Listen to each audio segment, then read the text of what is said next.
Chile is the southwesternmost nation in South America. It comprises much of the western coast of South America. Hi, I'm Joseph Spickelmier, and I'll be talking about the history and the demographics of Chile. It is a long and skinny country that looks somewhat like a chili pepper, according to some colleagues.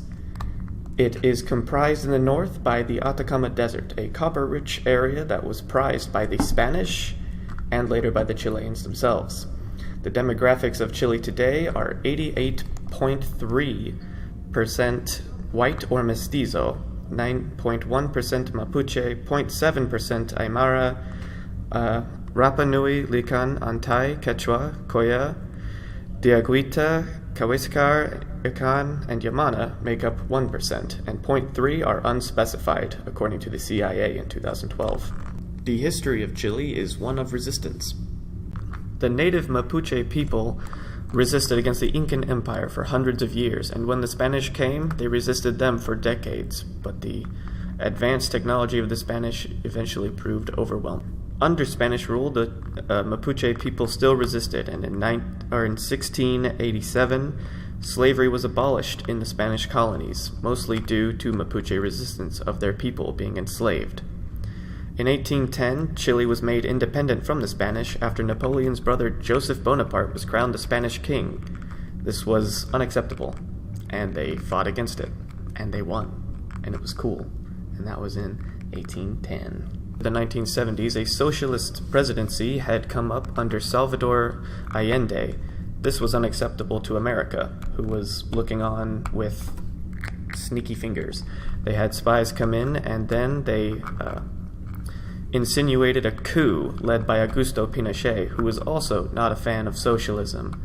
In 1973, on September 11th, the coup took place, and it was ugly. He won, by the way, Pinochet. He did really good in murdering people. His early junta, or government, was marred by vile human rights violations, mass executions, torture, you name it, all against socialists, Mapuche, anyone who even raised a pinky against his regime. His grip was finally loosened in 1988, and it led to gradual moves toward a free market economy and other human rights reforms, so that's awesome. However, in 2010, something really bad happened. It was an earthquake, and it was 8.8 on the Richter scale, which is like super bad. Thousands of people died, millions of people lost their homes, and way up in the Atacama Desert from, like 2 minutes ago, these miners got trapped underneath the mine, and they were there for many, many days. I think it was 2 months, so it was like 60 days they were trapped under there. And on the last day, there was a 24-hour televised event where they came up, and then 5 years after that, they made a movie about it. It's called The 33. It's got Antonio Banderas in it, and it was awesome. Films are okay, but throughout the centuries of resistance in Chile, music persisted. It was one of the driving forces of reform, and one of the driving forces of Pinochet going, hey, I don't like that, guys. You gotta stop making that music. They made music anyway, and it was really good. Like the Mapuche music, that is awesome. Nuevo Canción, and other ones. Hi, my name's Neomi. And I'm Casandra. And we're going to be talking about Nueva Canción. As Joey mentioned before, there are many genres in Chilean music. One of the most impactful is Nueva Canción. Nueva Canción is a type of music genre which includes a mixture of Latin folk styles and some influences brought from Perez. Nueva Canción's movement began with Violeta Parra in the 1960s. There is poverty and social inequality in the Andes, and music was used to bring attention to the turbulent time. Violeta Parra was considered the mother of Andean folk music. She began to write and compose songs from the age of 12. Nueva Canción included instruments such as the guitar, charango, and bombo. One of her last songs was Gracias a la Vida, Thanks to Life. In this song, she expresses how thankful she was for everything she ever got in life, even though many people did not know she was suffering from depression, which led to her suicide. Gracias a la vida que me ha dado tanto, me ha dado el sonido. Another impactful artist of Nueva Canción in Chile was Rolando Alarcón.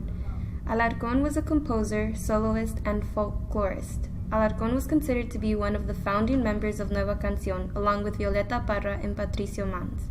He was heavily involved in protest songs around the 1960s, with titles such as Yo defiendo a mi tierra and ¿A dónde vas, soldado?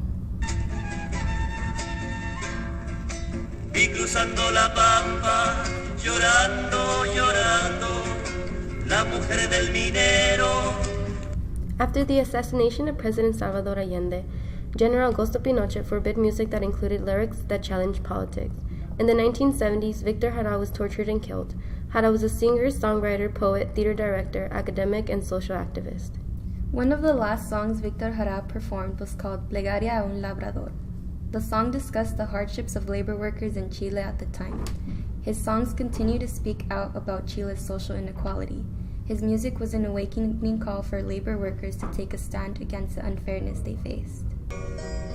Tú que manejas el curso de los ríos.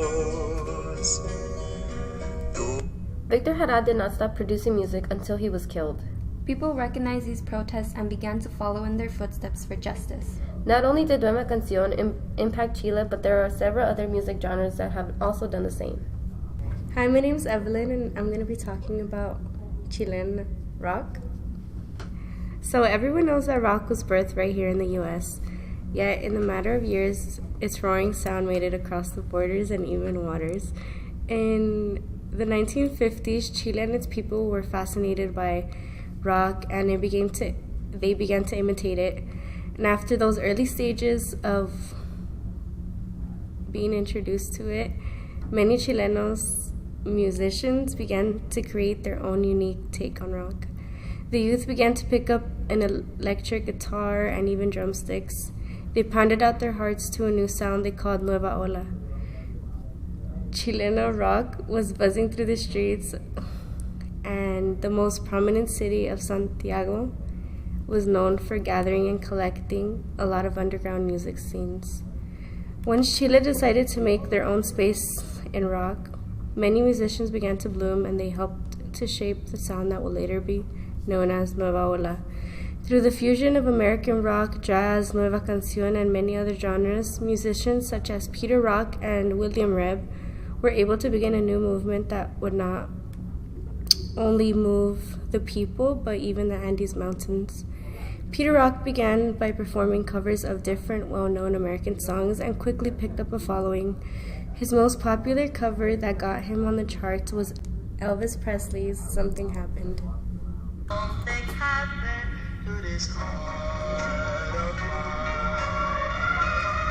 when I saw you standing near the star.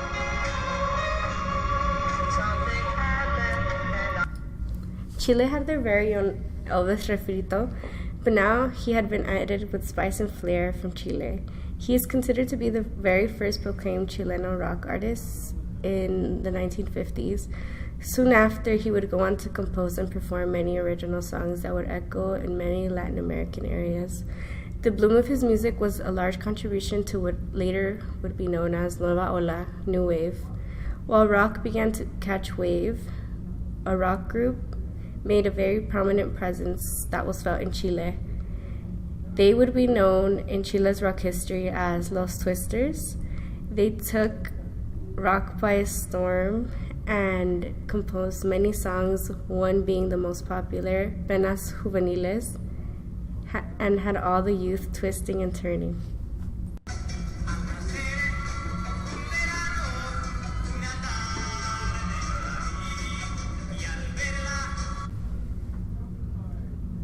What you just heard was the male take on Chilean rock, and now we will be moving on to women.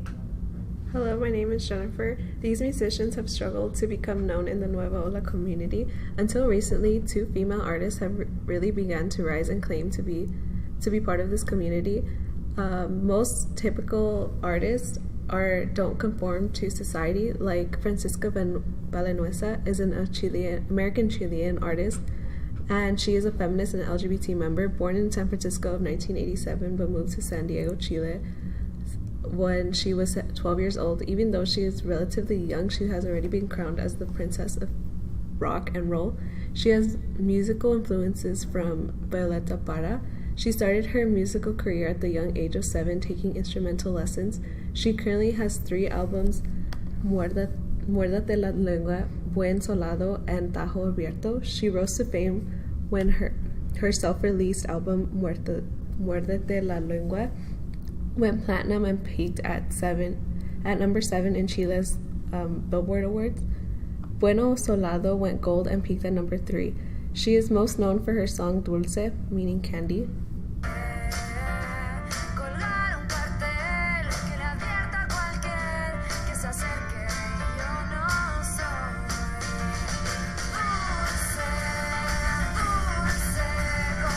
This song was an ode to women to own their identity and to not conform to ideas that women should always be nice. The instruments she typically used are pianos and guitars. Another musician was Camila Moreno. She created albums such as Banal and Mala Madre. She has been awarded the Song of the Year and Album of the Year in 2009. She admires artists like Violeta Parra. She uses her music to call attention of crimes done by the government, such as her single Millones, Millions.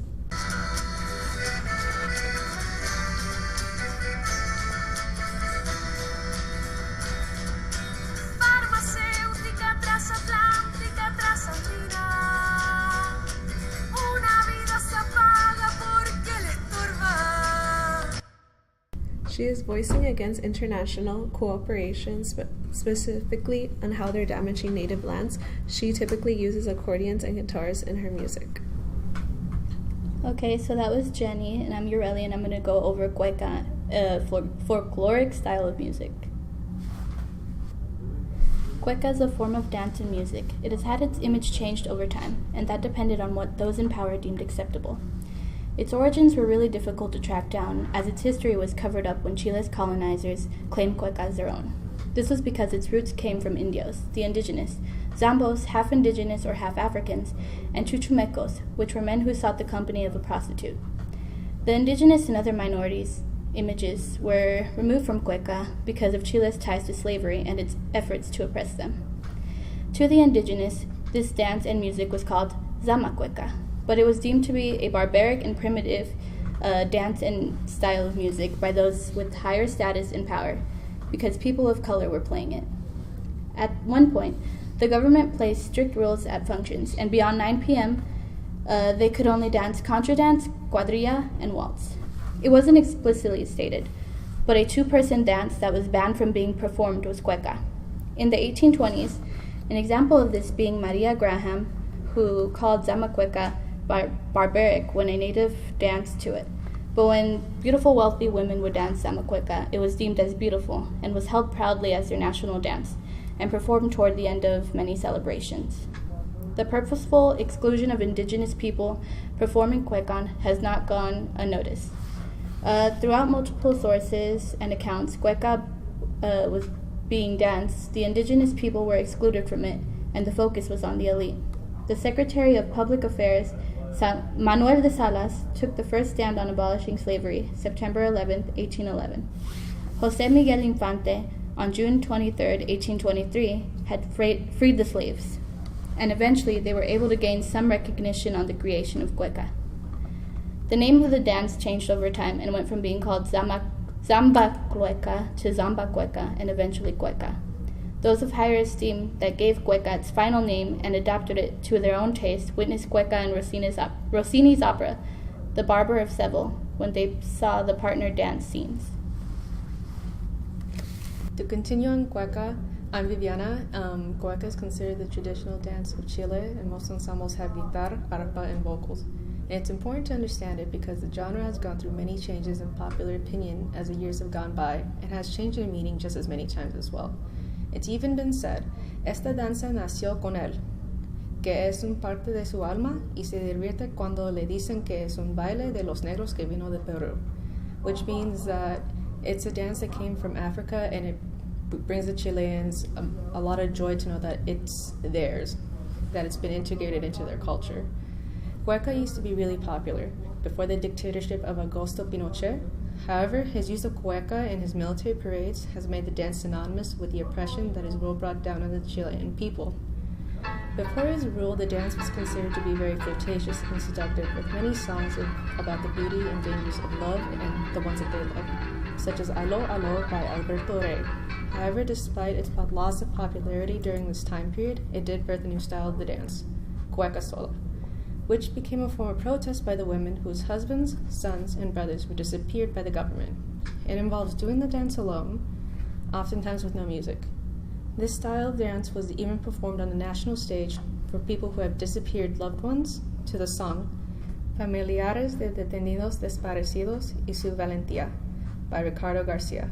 This event inspired the band Sting to write a song about these women called They Dance Alone. Also, while cueca has a mainly male-dominated ensemble, recently an all-female group called Las Capas de Linas have entered the scene and sing about romance and the country, much like most other cueca songs. Now from folklore to indigenous, I am Brandon Reyes, and I'm going to be speaking about the Mapuche people. Mapuche people make up roughly 10% of the population of Chile. Originally inhabiting what is now known as Chile and Argentina, a large majority of the population have relocated to the south of Chile, spanning from the river Biobío to the Chiloé island. Although they have relocated, their distinct music is still a significant part of their culture. The Machi, as a Mapuche named their shaman, have the ability to connect with the world of spirits and act as a bridge between our world of the living and the spirit world. Mapuche people use music as a way of expressing emotions and their inner self. In the eyes of the Mapuche, it doesn't matter whether or not one is a bad or a good musician, because either way they are expressing who they are in their own unique way. And now we'll be covering instrumentation from the Mapuche people. My name is Giovannie Velasco, and today we'll be talking about the cotrin, which is a wooden drum shaped like a kettle, which is used to signal the beginning and ending of musical performances that provide rhythmic patterns and tempos. The chuchuca is an aerophone that is made with a cane and is played as a solo instrument by adult men during rituals and ceremonies. The pilfica is a flute made out of either wood or bone that is short and sounds like a whistle. Its sole note usually embedded within a song. The wala is a maraca that contains small pebbles inside. In 1982, Sofia Painequeo formed the Mapuche music and dance group, Aflaia, whose members consisted of Mapuche natives who have since devoted themselves to spreading their music and culture. Their albums, Chemo a Mapuche, Why Do We Call Ourselves Mapuche, and Newentu Amul Lain feature traditional instruments such as the cotron, chuchuca, and the pilfica, with their lyrics being sung in Mapudungun. Mapuche music has also been adopted for contemporary mass audiences. For example, Joel Maripil is a Mapuche singer-songwriter who blends traditional instruments and Mapudungun language with contemporary influences. In 2013, he was nominated for the Best International Indigenous Artist for his album Akun Akuin. One of the songs from the album is titled Mari Mari, which celebrates the survival of their people from Spanish conquistadors until now.